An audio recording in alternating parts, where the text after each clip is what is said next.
changé de patron.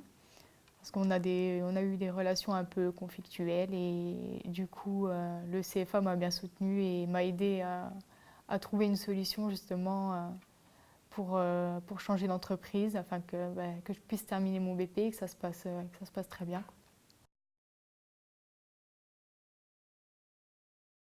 Concernant Johan, effectivement, depuis le mois de mars, il y avait quelques conflits avec son employeur, problèmes relationnels. Donc il était temps pour nous aussi d'intervenir. Donc Johan en a parlé à son formateur d'atelier. Rapidement, on a vu avec notre médiatrice, car on a la chance d'avoir une médiatrice dans notre CFA, qui a pu donc prendre le temps d'écouter l'employeur, d'écouter l'apprenti.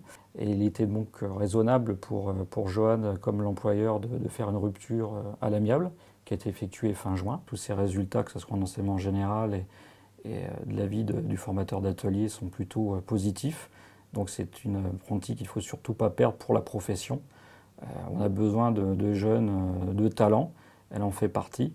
Donc pour nous, l'objectif, c'était de la motiver, de la remettre en confiance. Il fallait absolument qu'elle continue dans la profession.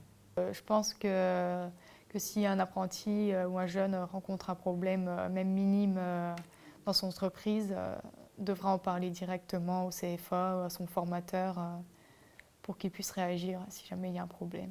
La conjoncture actuelle est difficile depuis quelques années. Il y a des fois des déboires dans les employeurs qui exigent un peu trop des apprentis et ce n'est pas un salarié. Des fois, il y a une impatience des employeurs qui estiment que sur 2-3 ans, on peut des fois laisser le jeune autonome.